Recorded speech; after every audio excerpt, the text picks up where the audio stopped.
दिलीप साहब, मैं बयान दे रहा हूँ कि बड़ी शर्म की बात है। क्या कहूँ कि भारत के जनता से मैं अनुरोध करता हूँ कि ये वीडियो ज़्यादा से ज़्यादा शेयर की जाए। ये 2015 की घटना है। 28 तारीख चौथा महीना 2015 के दिन मेरा लड़की और लड़का 9 में लड़की पढ़ता था, नाबालिग लड़की और लड़का कोलकाता आनंदपुर थाना का एक छोटा बाबू करके एसआई पुलिस ऑफिसर मेरे लड़की को छेड़ा, और जब मैं उसमें आवाज़ उठाया तो दोनों, मेरा साला बोला इसके साथ शादी दे दो। मैं और मेरी वाइफ इसके लिए रजामंदी नहीं थी। दूसरे दिन मेरे लड़की को और लड़का को किडनैप हो जाते हैं पुलिस द्वारा, और बच्चे को एफआईआर हम जब करते हैं कि तो एफआईआर नंबर है 140। उसी दिन अनंतपुर थाना में कोलकाता में एफआईआर होती है, और फिर वही अनंतपुर थाना का ओसी भट्टाचार्य 6 लाख रुपया लेता है और बच्चे को मेरे साला के घर से बरामद करके हमारे हंडोल करता है। पूरे कोलकाता दफ्तर, सरकारी, लोकल पुलिस में तो एफआईआर है ही है। पार सर्कल, कमिश्नर, आईजी, डीआईजी सबके पास गुहार लगाते हैं कि हमारे जान को खतरा है। कोई तरफ से मदद नहीं मिलती। तुम्हारा आपसी मामला है, तुम अपना निपट लो, ये तुम्हारा साला ही जो कर रहा है। ये कोलकाता पुलिस बयान देती है। फिर इसके बाद लाल बाज़ार फ़ोन करते हैं। लाल बाज़ार से ऑफिसर बोलता है तुम सीएम के पास जाओ, ममता बनर्जी के पास कालीघाट, वहाँ अपनी प्रॉब्लम बताओ। फिर मैं 28 तारीख छठवां महीना 2015 को अपने बच्चे लिया, दोनों वाइफ को लिया, हम कालीघाट जाते हैं। कालीघाट में जाके वहाँ पे आईपीएस ऑफिसर और एक और ऑफिसर था पतला करके, लाल बंडी में था। प्रॉब्लम बताते हैं, बोलते हैं कि तुम कल आइए अपने बच्चों को और वाइफ को घर पे छोड़ के, कल तुम्हारी कंप्लेन लिया जाएगा, अभी हमको टाइम नहीं है। ऐसे करके बहाना बना के हमको रिटर्न मुख्यमंत्री के आवास से भेज दिया जाता है। फिर दूसरे दिन मैं अपने बच्चों का, वाइफ को घर पे छोड़ के जाता हूँ। मेरी सासुरी थी और साला था, और मैं सबके सामने जाता हूँ छोड़ के, और कंप्लेन लेके, वही कंप्लेन जो मेरी वाइफ मेरे साथ 28/6/2015 के लेके हम गए थे मुख्यमंत्री के पास। वही कंप्लेन में 29 जून 2015 को लेके गया। वहाँ पे आईपीएस ऑफिसर अजय चक्रवर्ती कंप्लेन लेता है, बोलता है कि ये जो मैं लिख के दे रहा हूँ ये जाके थाना में तुम्हारे ओसी साहब को दीजिए। वो कंप्लेन लेके मैं वापस अपना लोकल थाना आता हूँ। कंप्लेन देता हूँ ओसी जी को, ओसी बाबू को। अनंतपुर थाना में मेरे को वहाँ बैठा लिया जाता है। तब मेरी वाइफ का फ़ोन आता है रोते हुए कि हम लोग किडनैप हो गए। पुलिस और सब हमको किडनैप हो गए, तुम जल्दी घर पे आ जाओ, जल्दी से जल्दी। मैं बोलता हूँ मैं आ रहा हूँ, मैं आ रहा हूँ। तो मैं मेरे को वहाँ से पुलिस स्टेशन से बोल रहा हूँ, मेरे वाइफ का फ़ोन आ रहा है, मेरे को जाने दो। बोले तुम्हारा आवेदन लेना है, तुम थोड़ा देर रुको, हम तुमको लेके तुम्हारे घर पे चल रहा है। मैंने बोला नहीं, मैं आवेदन बाद में दे दूँगा, मेरे वाइफ का फ़ोन आ रहा है, मेरे को जाना है। मगर मेरे को वहाँ से जाने नहीं दिया। इतने में मेरे को 4-5 घंटा बैठालने के बाद छोड़ा जाता है। इधर आता हूँ, सब दरवाज़ा वरवाज़ा मेरा घर का खुला, सब सामान बिखरा और मेरे बच्चे और मेरे वाइफ घर पे नहीं। मैं फिर वापस पुलिस स्टेशन में आता हूँ। पुलिस स्टेशन में FIR नहीं ली जाती। मैं बोला मेरे फैमिली गायब है, बच्चे गायब हैं। रोता हूँ, आता हूँ, सबको बताता हूँ, मगर कोई जगह नहीं ले जाती। पार्सल कर जाता हूँ, कोई जगह से कंप्लेन नहीं। फिर मीडिया को सहारा लेता हूँ। मीडिया को जब फ़ोन करता हूँ, मीडिया मेरे को बोलता है हम तुमको कवरेज करेगा, मगर पैसा लगेगा। मैं बोला ठीक है, मैं पैसा दूंगा। फिर मेरे को बोले तुम धर्मतल्ला आके मिलिए। धर्मतल्ला जाता हूँ, हाई न्यूज़ मेरे को कवरेज करता है। हाई न्यूज़ मेरे को वहाँ से गाड़ी में बैठाल के अपने ऑफिस में लाता है और मेरे को कवरेज किया। तो मैं इंटरव्यू में बैठा ही था कि अनंतपुर थाना से फ़ोन आता है ओसी का कि तुम मीडिया में क्यों गए हो, तुम हमारे पास आओ, हम FIR लेता है। मैं रिपोर्टर साहब को बताता हूँ कि ये पुलिस स्टेशन से फ़ोन आता है कि तुम रिटर्न आ जाओ। रिपोर्टर साहब बोलता है हाई न्यूज़ का, तुमको कहीं नहीं जाना, इंटरव्यू दो। मैं इंटरव्यू दे के जाता हूँ। फिर वो इंटरव्यू जितना लाइव चला बस उतना ही जो देखा। फिर वो मेरा इंटरव्यू पब्लिक को दिखाया नहीं गया।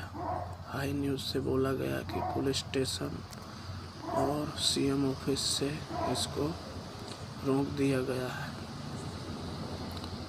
जब मैं अपने वाइफ को, बच्चे को लेके गया मुख्यमंत्री के पास, कोलकाता मुख्यमंत्री के पास, रोया गया, अजय चक्रवर्ती IPS ऑफिसर सब बताया। उस दिन मेरी कंप्लेन अगर ली गई होती और उस दिन अगर मदद की गई होती तो आज मेरी वाइफ और मेरे बच्चा मेरे साथ होते। मगर इसमें बड़े बड़े मंत्री, पुलिस मिली भगत, मेरे बच्चों का हत्या हुआ। मेरी लड़की 9 में पढ़ती थी, लड़का, और मेरी वाइफ, आज मेरा परिवार में मेरे बच्चे और मेरे वाइफ के अलावा कोई नहीं है। बचपन में ही मैं अनाथ हो गया हूँ। माता पिता, मैं 7 साल का था तब एक्सपायर हो गए हैं मेरे। मैं अपना जीवन काट रहा हूँ, न कोई नात न रिश्तेदार। अभी मेरे को जान से मारने की धमकी आ रही है। तो कितने दिन बचेगा तेरा भी? आतिफ अहमद जैसा एनकाउंटर करेंगे, जैसा आतिफ अहमद का और आतिफ अहमद के भाई का, अशरफ का किया है, वैसे तुझको भी मार डालेंगे। जैसे तेरे बच्चों को मारे, तेरे वाइफ को मारे, वैसे तुझको भी मार देंगे।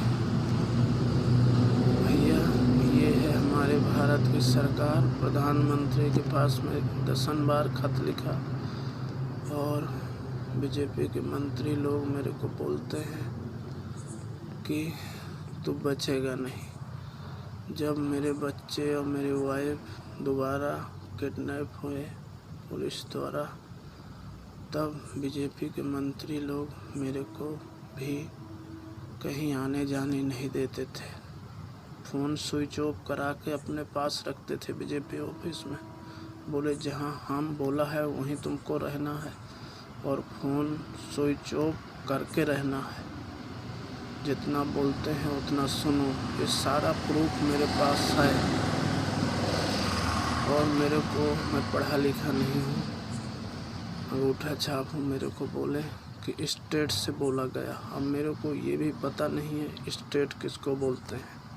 बोले स्टेट से बोला गया है, चुपचाप जहाँ हम बोले हैं वहीं रहो और कहीं जाने की ज़रूरत नहीं ना मेरे को।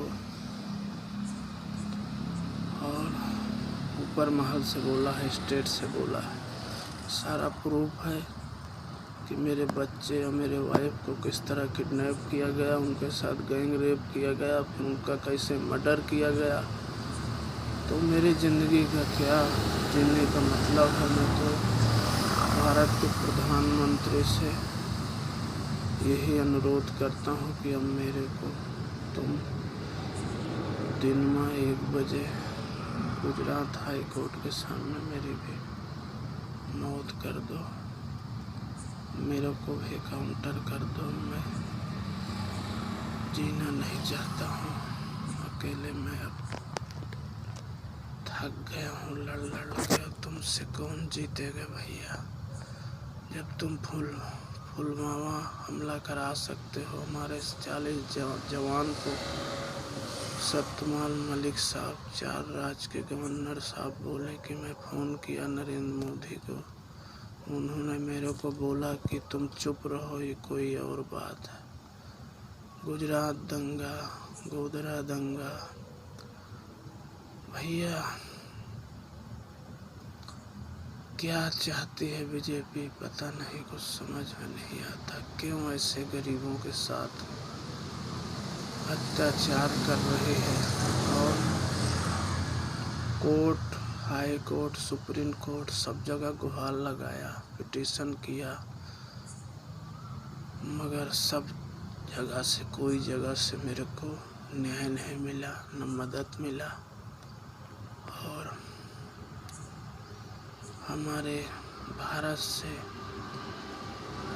करोड़ों लड़की रोज किडनैप होती हैं और सब ये पुलिस और मंत्री लोग ही किडनैप कराते हैं और किसी को मार देते हैं, किसी को भिजवा देते हैं। ये है हमारे भारत का मंत्रियों का कारनामा।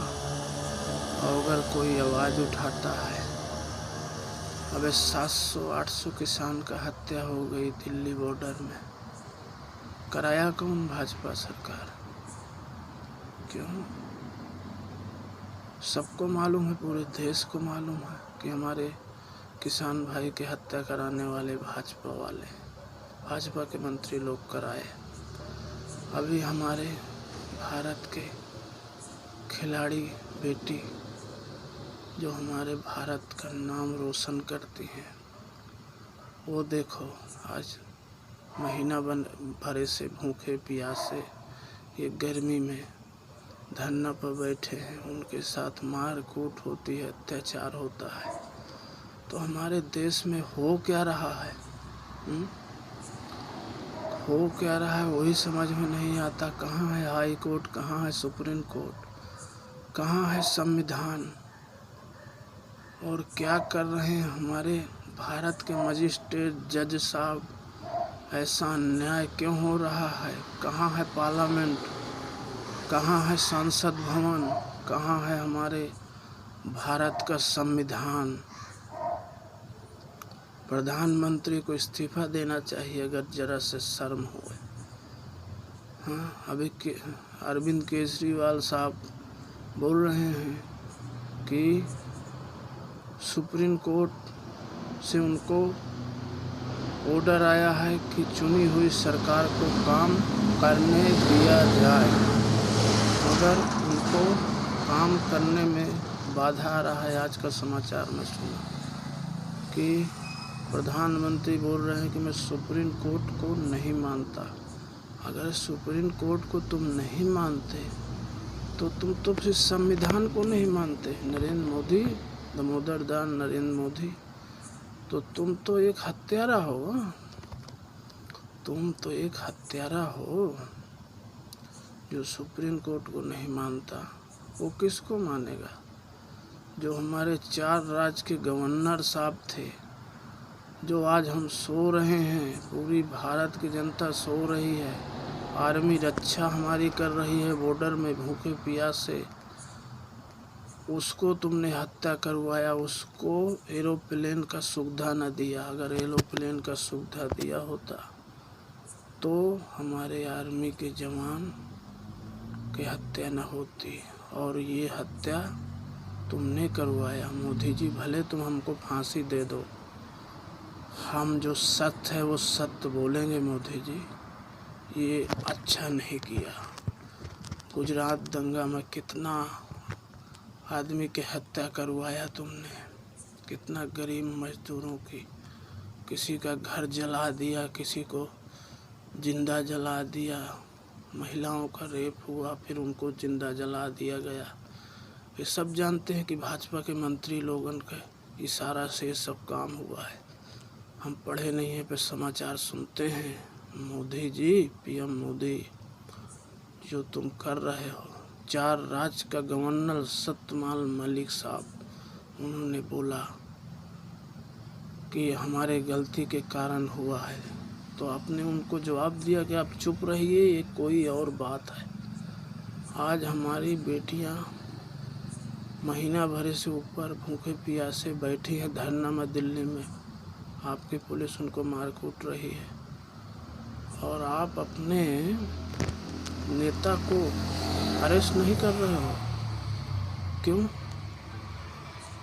क्या इसीलिए उनको मेडल दिया गया था? हाँ? हमारे बहन बेटी के साथ अत्याचार तुम कर रहे हो, तुम तानाशाह की सरकार चला रहे हो। मोदी जी, ये अच्छी बात नहीं है। कहते हैं घमंड तो रावण का नहीं बचा, 70 पूत 72 नाती जही के न बचा दिए बाती। तो तुम किस खेत के मोरी हो? हमारा काउंटर कल कराना है, तुम आज करा दो, अभी करा दो, मगर हम सत्य बोलते रहेंगे और ज़िंदगी भर बोलेंगे जब तक जिएंगे, और अपने बच्चों के लिए न्याय मांगेंगे। मेरे फैमिली का ही मर्डर तुमने ही किया और करवाया नरेंद्र मोदी जी, अब मेरा भी तुम मर्डर कराओ। जिस तरह मेरी नाबालिग लड़की 9 में पढ़ती थी, आज वो पढ़ने में इतना तेज थी कि मैं खाता हूँ मगर पेट में अनाज किस तरह मेरे जाता है वो तो मैं जानता हूँ। तुम्हारे को तो मालूम कैसे हो? तुम्हारे तो औलाद नहीं है, तुम तो बांझ हो ना। औलाद जिसको होती है उसको दर्द होता है। तुम्हारे तो कहा जिसके पास कुछ है ये नहीं है, जो औलाद पैदा नहीं कर सकता, जो नामर्द हो, उसको क्या मालूम पड़े कि औलाद का दर्द क्या होता है। तुम तो निपुत्री हो ना, इसलिए मेरे वाइफ का हत्या किया तुम, पीएम मोदी, मेरे नाबालिग लड़की का और लड़के का। तुम हत्यारा हो। जय हिंद, जय भारत।